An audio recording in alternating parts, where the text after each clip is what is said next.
Բիզնեսում հաջողության հասնելու թերևս ամենագլխավոր գրավականներից մեկը դա ճիշտ գործընկերների ընտրությունն է։ Բարսիս ընկերությունը գործընկերներին ընտրում է հետևյալ 3 սկզբունքով. փոխադարձ վստահություն, գործընկերոջ կողմից ներկայացվելիք պրոդուկտների համար գին որակ հարաբերակցության համապատասխանում շուկայի պահանջարկին եւ դեպի ապագա ունեցած տեսլականի համապատասխանություն մեր եւ մեր գործընկերների միջև։ Եթե փորձեմ խոսամ Բարսիս ՍՊ-ի գործընկերների աշխարհագրությունից, ապա պետք է նշեմ, որ այն տարածվում է արևելքից, սկսված Չինաստան, Հնդկաստան, Մալազիա եւ մինչեւ արևմուտք բոլոր եվրոպական միության երկրների եւ նույնիսկ ԱՄՆ-ի հետ գործընկերության շրջանակներում։ Բարսիս ընկերությունը այսօր ունի 200-ից ավել գործընկեր արտասահմանում եւ 2000-ից ավել գործընկեր Հայաստանի Հանրապետությունում։ Պատկերացնելու համար Բարսիս ընկերության արտասահմանի գործընկերների հզորությունը եւ այսպես ասած մակարդակը հերիք է բերեմ մեկ օրինակ 98 թվից մեզ է վստահվել լինել Հայաստանի Հանրապետությունում միակ եւ պաշտոնական ներկայացուցիչ L'Oréal Paris ընկերության համար։ Պատկերացնում եք դա ինչքան պարտավորեցնող եւ հպարտության արժանի գործընկերություն է։ Բայց ամեն դեպքում մենք չենք մոռանում նաեւ այն գործընկերներին, ովքեր Հայաստանի Հանրապետությունում ամենօրյա ռեժիմով եղել են մեր կողքին եւ հենց իրենց շնորհիվ է, որ մենք այսօր օր-օրի կարողանում ենք զարգանալ եւ գնալ առաջ։ Բիզնես առանց ռիսկեր այդպես ուղղակի բնության մեջ չի լինում։ Իհարկե, Բարսիս ՍՊ-ն իր բիզնես ճանապարհը կերտելիս նույնպես անցել է շատ ռիսկերով եւ այսօր էլ ամենօրյա ռեժիմով մենք հանդիպում ենք նոր ռիսկերի։ Ճանապարհը կերտելիս նույնպես անցել է շատ ռիսկերով եւ այսօր էլ ամենօրյա ռեժիմով մենք հանդիպում ենք նոր ռիսկերի։ Ինչպես ենք դրանք հաղթահարում, շատ պարզ բանաձևով, ունենալով պրոֆեսիոնալ թիմ, վերլուծելով ամեն մեր արած ամենօրյա թեկուզ մի փոքր սխալը,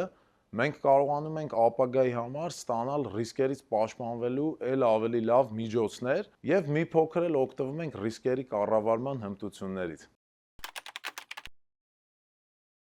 Բիզնեսը չի լինում առանց ճգնաժամեր եւ առանց նրանց հաղթահարման։ Ցանկացած ճգնաժամ իր հետ բերում է հնարավորություն ստեղծելու եւ անելու նոր քայլեր։ 2008 թվականի վերջի 2009 թվականի սկզբի ճգնաժամը Բարսիսի համար նույնպես ստեղծեց հնարավորություն դիտարկելու թե ապրանքատեսականու ավելացում, թե մանրածախ առևտրի կետերի ընդլայնում եւ հենց այդ ժամանակ մենք որդեգրեցինք մեծանալու, ընդլայնվելու եւ զարգանալու ուղղությունը։ Այդ ժամանակ մենք հստակ որոշեցինք չկենտրոնանալ մեկ ուղղության կամ ընդհանրապես մի քանի պրոդուկտի վրա, այլ մեր ռեսուրսները փորձենք ներդնել ել ավելի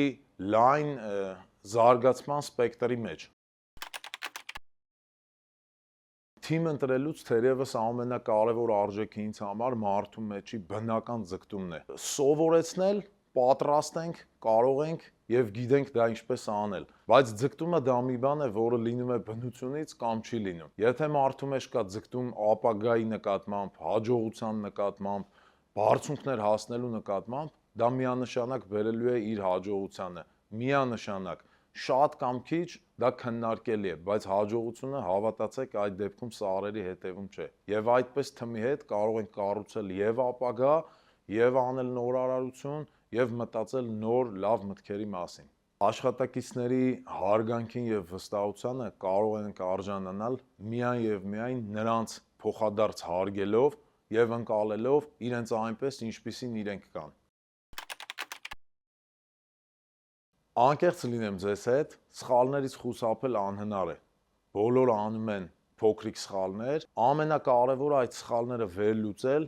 եւ հաջորդ անգամ չկրկնելն է։ Անհաջողությունը բիզնեսում հնարավոր է հաղթահարել միայն եւ միայն